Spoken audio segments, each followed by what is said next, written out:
Ya, tadi kan orang Yahudi itu kan sudah memberikan deskripsi tentang doa. Jadi itu evolving itu sebenarnya adalah kita bertumbuh. Jadi kalau kita sekarang ini kita mengenal Tuhan, dan pengenalan kita akan Tuhan itu bertumbuh terus, sama dengan doa kita. Jadi kesungguh-sungguhan itu adalah sama dengan bagaimana kita menikmati hadirat Allah, dan dalam kedalaman kita mengerti Allah, kita mau lebih sungguh-sungguh lagi. Nah, itu adalah pengetahuan kita di dalam pengenalan Allah. Jadi di situ. Dan itu nanti di surga, kita nggak akan bosan. Kenapa? Karena Tuhan tak terselami. Dan kita kagum terus dengan Tuhan. Di situ. Itu yang disebut sebagai omni dari Tuhan. Kemahaan Tuhan. Dan itu tidak akan bisa diukur. Jadi kita mengenal Tuhan itu selesai. Oh, kenal Tuhan. Oh, Tuhan ini begini ya. Udah selesai. Nggak bisa. Tuhan yang seperti ini nanti kamu lihat lagi keadilan Tuhan lebih jauh lagi dan nggak berhenti-berhenti dia. Di situ. Termasuk dalam doa. Ya. Dan tapi ada waktunya, Pak. Doa itu ada waktunya, kita tidak boleh berdoa. Dan tidak boleh mendoakan lagi. Tuhan Yesus berdoa 3 kali dan tidak berdoa lagi dia. Selesai. Jadi ada waktu, Paulus juga sama, beberapa juga sama. Kalau sudah Tuhan yang kita serahkan pada Tuhan, bukan berarti kita tidak minta ya, tetapi kita tahu bahwa ini udah Tuhan yang akan berikan jawabannya dan semuanya, dan kita hanya menunggu. Nah, itu seperti itu. Dan banyak dalam kehidupan kita itu kadang-kadang kita harus menunggu itu. Kemarin 2 hari yang lalu ada di Facebook itu ada murid saya yang lama sekali gitu kan.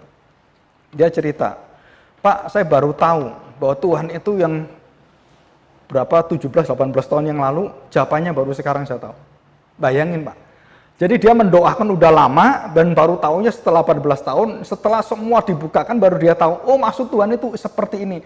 Dan dia lebih sungguh-sungguh lagi melayani Tuhan. Nah, itu seperti itu. Jadi dengan dibukanya pengetahuan Allah dalam hidup kita, kita doanya lebih dekat dengan, dan seperti itulah. Bukan berarti kita doanya tuh masih ngantung-ngantung gitu ya, tergantung. Enggak, karena ada jaminan dari Tuhan, kita menikmati doa yang seperti ini. Akan kekaguman kita pada Tuhan.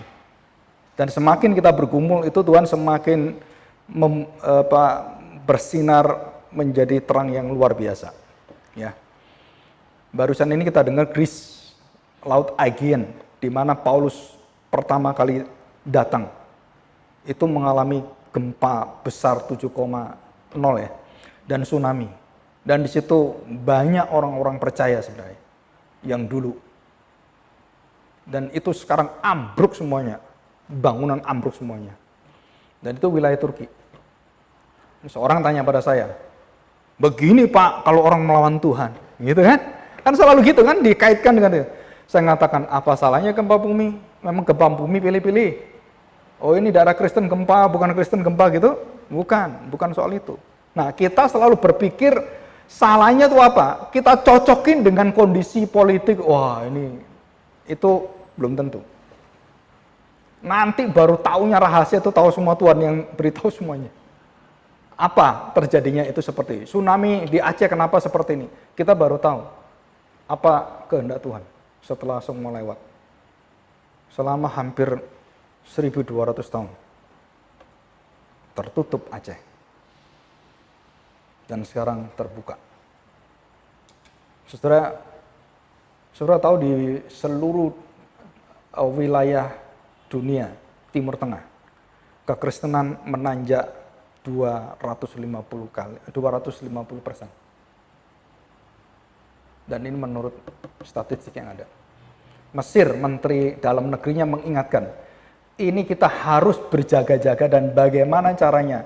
Kekristenan udah meningkat dalam waktu 1,5 tahun, 5 juta orang jadi Kristen. Dan itu data mereka, bukan dari orang luar, dari mereka. Itu yang mereka data, yang nggak mereka data berapa.